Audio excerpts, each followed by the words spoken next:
Halo,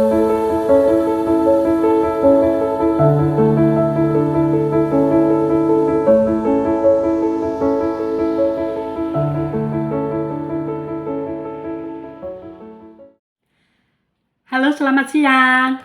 Di bulan Ramadan, yes, kita belajar siang hari ini tentang kesimpulan dan action plan.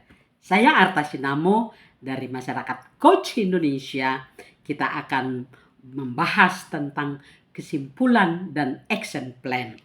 Apa dan bagaimana? Oke, sudah semangat untuk belajar? Yes, meskipun bulan Ramadan, semangat untuk belajar tetap bukan? Ya, saya 9. Anda berapa? Coba tulis di kolom chat, berapa angkanya? 9? Yes, Semi di sana 9. Wah, sama seperti saya. Kita bercakap-cakap hari ini, di mana kita akan membahas topik yang sangat penting. Kalau kita membahas topik ini, tujuannya adalah supaya kita memahami arti kesimpulan dan bagaimana memfasilitasi kesimpulan. Itu tujuan yang pertama. Tujuan yang kedua adalah kita juga paham pentingnya action plan di bagian akhir dan bagaimana memfasilitasi supaya action plan itu jelas bisa dilakukan dan memenuhi kriteria SMART. Kalau kita merumuskan tujuan selalu begitu bukan? Oke. Nah, kalau kita bahas topik tentang kesimpulan dan action plan, maka buat klien dan buat kita sebagai coach itu sangat bermanfaat. Pertama, kita jadi jelas apa yang kita bahas pada percakapan. Jadi apa sih sebenarnya yang kita bahas? Jadi summary daripada yang kita bahas itu ada di kesimpulan. Kedua, pada saat yang sama setelah kita mengambil kesimpulan, kita tahu what next. Itu namanya action plan, tindakan konkret apa yang kita lakukan segera setelah percakapan coaching. Oke, teman-teman bersemangat untuk belajar. Mana catatanmu? Yes. Gimana? Ada kan? Oke, nanti perhatikan juga slide yang saya akan bagi dan perhatikan kata-katanya. Itu biasanya adalah kata-kata yang penting. Jadi, topik kita pada hari ini hanya membahas 4 hal. Apa itu kesimpulan? Bagaimana memfasilitasi kesimpulan? Ketiga, apa itu action plan dan bagaimana memfasilitasi action plan? Jelas bukan? Topiknya ada 4, tujuannya ada 2, manfaatnya juga ada 2 besar. Nah, sekarang kita masuk kepada bagian yang pertama. Kesimpulan. Nah, arti kesimpulan itu adalah bagian akhir dari suatu percakapan. Jadi dia selalu di bagian akhirnya saja. Jadi itu adalah pernyataan ringkas yang diambil dari pernyataan coaching yang kita ajukan. Nah, itu juga merupakan refleksi dari hasil percakapan coaching sebelumnya. Jadi dia adalah ringkas, padat, concise, dan mudah untuk kita ingat. Itu arti kesimpulan. Oke, sekarang coba siapa yang mau berbagi pendapatnya tentang kalau kita ajukan pertanyaan kesimpulan, coba ajukan pertanyaan-pertanyaan seputar kesimpulan. Siapa yang mau coba? Yes, ada Imanda di sana. Kira-kira kalau kita menanyakan kesimpulan, apa pertanyaannya? Pertanyaan-pertanyaan apa yang kita ajukan? Yes, Imanda, yang sudah raise hand. Yes, ajukan pertanyaannya. Bagus. Yes, terima kasih. Ada lagi yang lain. Pertanyaan yang kedua. Yes, Aminta di sana. Yang sudah raise hand. Yes, Aminta. Bagus. Yeay, pintar-pintar sekali nih peserta pelatihannya. Kelihatan Anda sudah mulai berpengalaman. Yes, ada yang ketiga. Betul. Oh, ada Badu di sana. Yes, Badu. Yes. Oke, bagus. Yes. Dari 3 tadi yang mengajukan semuanya Anda benar. Saya senang sekali memfasilitasi percakapan kita ini, percakapan coaching kita ini di bagian kesimpulan dan action plan. Betul. Tadi yang pertama adalah apa kesimpulan yang kita dapatkan? Betul tadi. Kemudian Anita tadi, apa refleksi dari percakapan kita? Yang ketiga, apa hal baru yang kita percakapkan dari sejak tadi? Itu tadi yang Badu katakan. Anda bertiga 100 buat Anda. Ye, tepuk tangan dulu untuk teman-teman bertiga. Yes, itu cara memfasilitasi kesimpulan. Oke, saya pernah punya pengalaman mengajukan pertanyaan kesimpulan, tapi klien itu dia mikir begini, iya ya, apa ya, gitu, apa ya, gitu. Betul. Nah, kesimpulan itu selalu bermanfaat. Apa manfaatnya? Itu memperjelas di pikiran kita apa ya yang saya sudah percakapkan dari tadi. Jadi apa ya? Itu biasa teman-teman. Nah juga memfasilitasi kesimpulan itu memberikan insight. Hal baru yang barangkali men-strike pemikirannya yang membuat percakapan tadi menjadi menarik baginya karena ada hal baru yang karena pertanyaan kita dia berpikir, oh iya ya, tadi saya dapatkan yang baru ya, nggak pernah kepikir.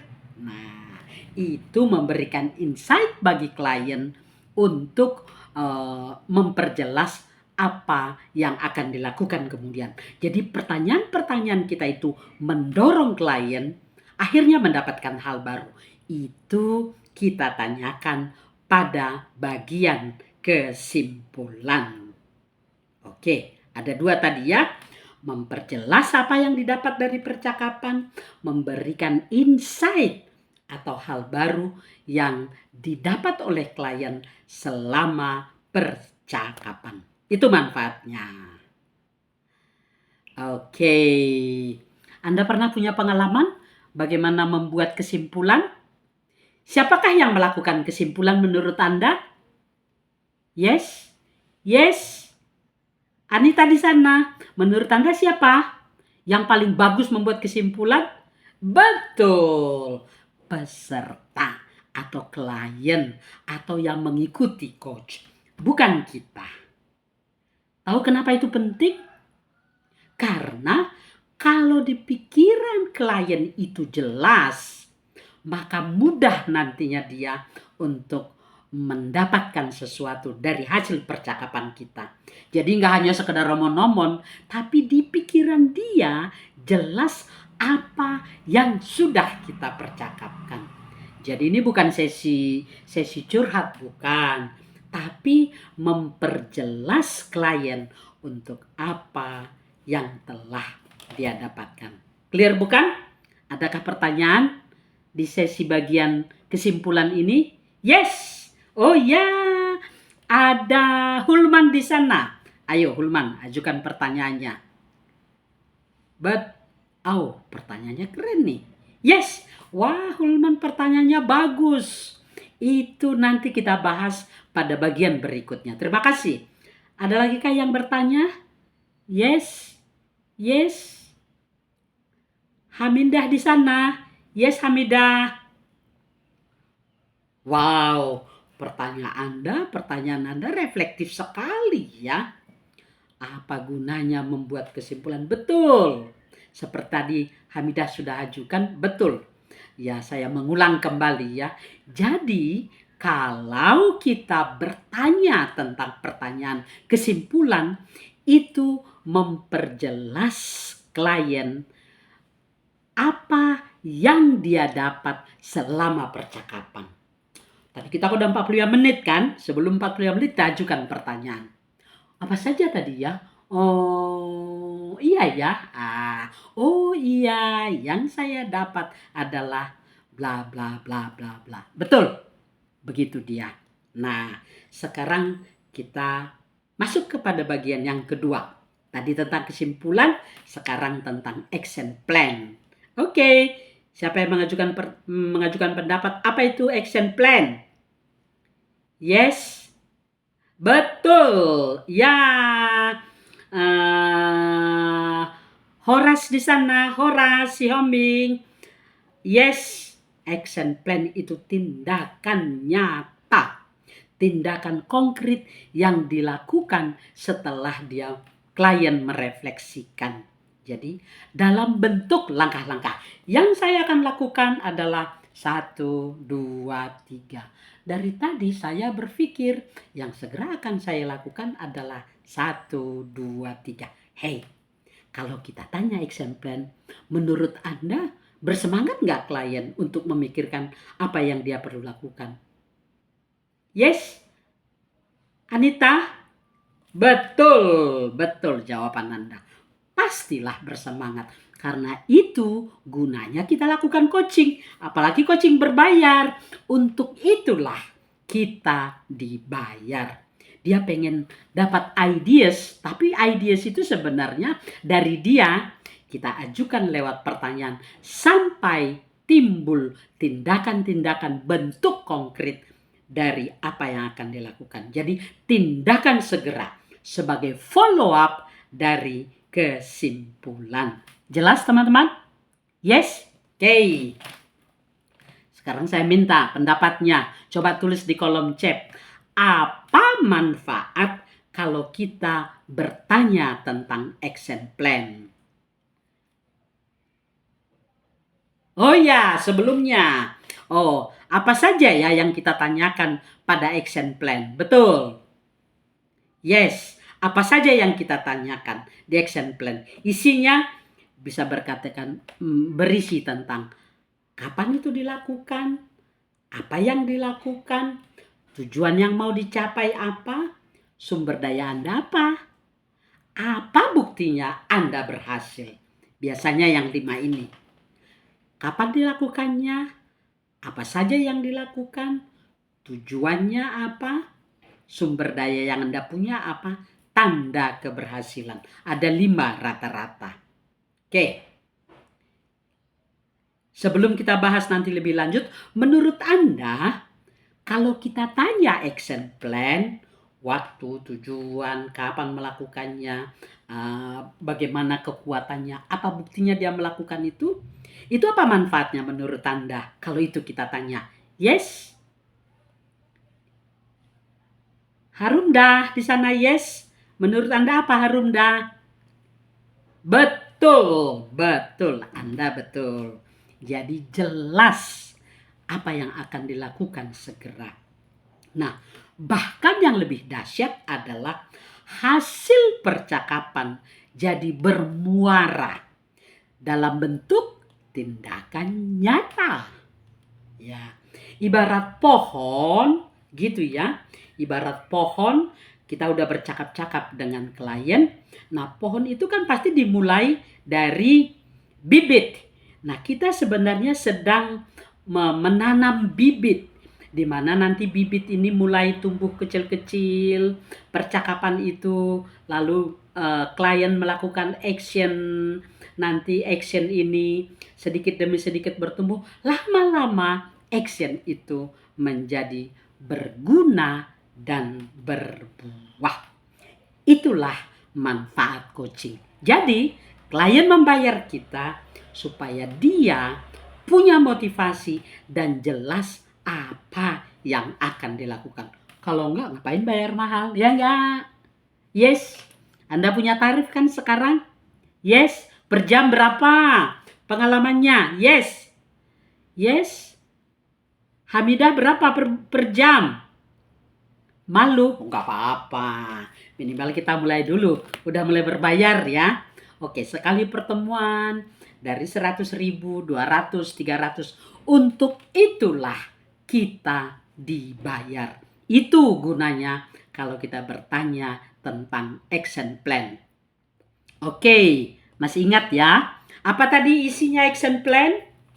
Pertama, yes. Coba diketik di kolom chat, masih ingat ada 5 tadi? Yes? Ya, 3 orang mengatakan waktu. Betul. Oke, yang kedua. Apa tadi? Yes? Kegiatan. Things to do-nya. Yes. Wih, ada 5 orang menulis. Aktivitas. Kegiatan. Things to do. Yes, betul. Nah, kemudian yang ketiga. Tadi kapan dilakukan, apa kegiatannya. Yang ketiga adalah tujuan. Nah, kalau kita bertanya tujuan, masih ingat nggak sesi yang lalu? Harus memenuhi kriteria apa? Yes, kriterianya apa? Betul, 5 orang masih ingat. Smart, specific, meaningful, attainable, relevant. Ada waktunya, berwaktu di situ. Yes, tujuannya harus spesifik. Minggu depan saya akan mengumpulkan peserta sebanyak 15 orang. Nah, seminggu 15 orang. Nah, itu tujuan yang jelas. Oke, sumber daya masih ingat? Ya, kemauan kita, semangat kita, energi kita untuk mencapai tujuan itu. Dan lingkungan sekitar kita yang mendukung. Bisa orang, bisa waktu, bisa link, siapa saja yang bisa membantu kita untuk mencapai itu. Nah, nomor 5 itu penting untuk memperjelas di pikiran klien bukti, tanda bukti atau membayangkan keberhasilan. Kalau pikirannya udah jelas, dia bisa kebayang apa ya buktinya kita berhasil mencapai action plan kita. Kalau, ini saya nih, pengalaman saya. Apa buktinya? Kalau saya di akhir semester bisa mengumpulkan duit 3 juta. Itu tuh tanda keberhasilannya. Duitnya, cuannya 3 juta. Nah, apalagi tanda keberhasilan? Kalau saya bisa selesai dalam waktu 2 minggu. Apalagi tanda keberhasilannya? Kalau saya bisa mendaftarkan nama 30 orang. Nah, itu tanda bukti. Tanda bukti keberhasilan. Itu penting ada supaya klien jelas di pikirannya bahwa dia bisa mencapai target action plan tadi. Oke, teman-teman. Jadi, sampailah kita di akhir sesi ini. Sebelumnya, adakah bertanya? Yes? Tadi pertanyaan Anita di sesi pertama yang saya katakan jawab pertanyaan di bagian kedua sudah terjawab? Oh, ya terima kasih Anita. Anda pemerhati yang sangat bagus dan seorang yang konsentrasi belajar. Yes, bagian akhir dari kesimpulan kita adalah kita tadi sudah belajar tentang apa arti kesimpulan, kemudian arti daripada action plan, bagaimana memfasilitasi kesimpulan, dan bagaimana memfasilitasi action plan, pertanyaan-pertanyaannya. Dan isinya action plan ada 5, waktu, kegiatannya apa, tujuannya, dan sumber daya, serta tanda keberhasilan. Oke, teman-teman, bersemangatkah untuk melakukan coaching? Kesimpulan dan action plan paling lama 10 menit. Bisakah diatur dalam percakapan sesi 45 menit? Itu 10 menit untuk kesimpulan dan action plan. Bisakah dibagi waktunya? Yes, pasti bisa. Karena Anda adalah seorang pembelajar. Kita coba ya. Minggu depan waktu melakukan coaching, pro bono maupun berbayar, coba berikan waktu 10 menit terakhir untuk melakukan coaching tentang kesimpulan dan action plan. Oke, terima kasih untuk semangat belajarnya. Saya Arta Sinamo mengucapkan selamat berbuka puasa. Sampai nanti sore. Bye-bye.